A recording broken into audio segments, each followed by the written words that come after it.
lifting speed. Slowly start off with a walk for a little bit, focusing on that tight core. So a little bit forward flexion.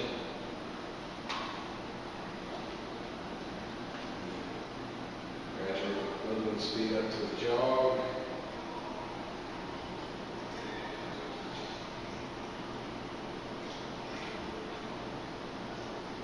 So focusing on keeping a tight core. Start the walking for about 2 or 3 minutes and then build.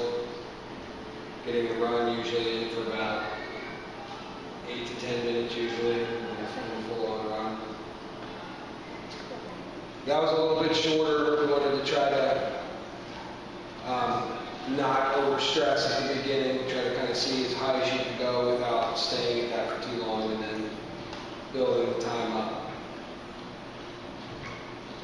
as it was tolerated. Once again, we're keeping an eye on that upper trunk position and pain, obviously being the most important factor.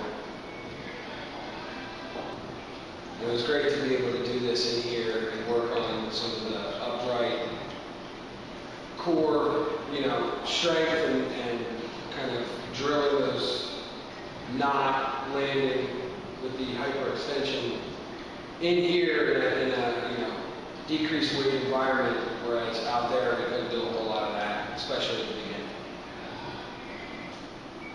And then the next exercise, usually the first one we do would be the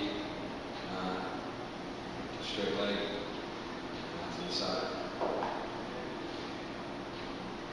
We started just at body weight, just nothing, and then we added ankle weights by the end.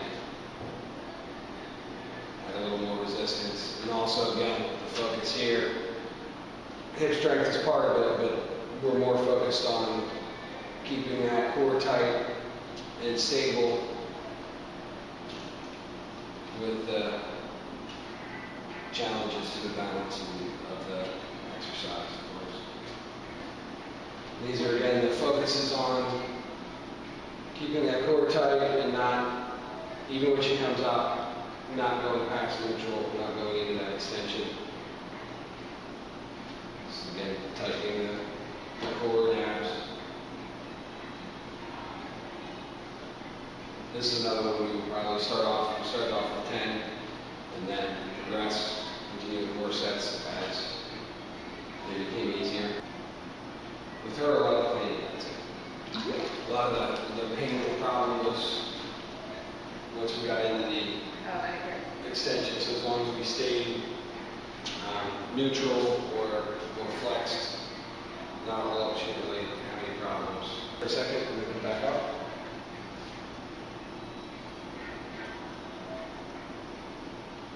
Again, continuing strengthening everything else while keeping the core tight and flexion, trying to avoid extension at all.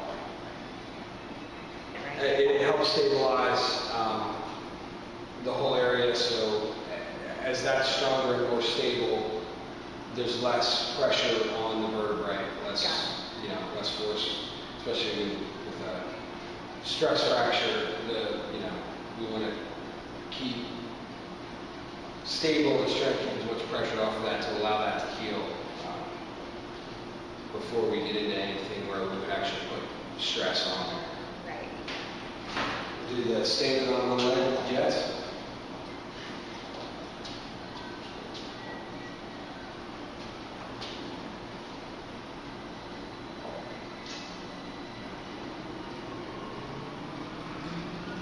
And this again is to challenge the core and to promote a little bit of flexion in the back and the hips as opposed to that hyperextension that caused the issue before.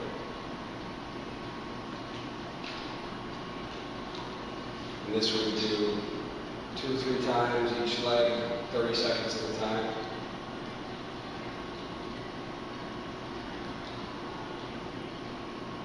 We just put the jets up to as much as she can handle without getting blown over. And that, obviously, the whole time, the thing we're focusing on is staying tight in the core, staying a little bit flexed, and also the balance when she returns to sport. The core stabilizes the entire upper body, so when, especially if you have back injuries or back pain, the reason why we focus on the core is that helps to take pressure off of the injured areas and takes pressure off the lower back, as a whole. And the stronger your core is, usually the lower incidence of back problems, unless there's a direct injury to it. And especially with her, that hyperextension, you can tighten up that core and pull her more into neutral, decrease some of that pressure, hopefully let that stress fracture go.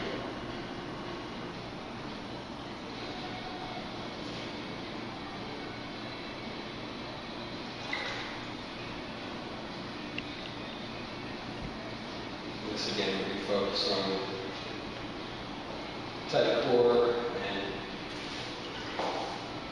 maintaining a little bit of forward flexion. I think that's about it. That's pretty much all we did in here. Like I said, a lot of what we were doing that was a little bit more sport-specific stuff was out there, and that was pretty much kind of what we were doing. Mostly focusing in here on the continuing cardio and then the core strengthening that we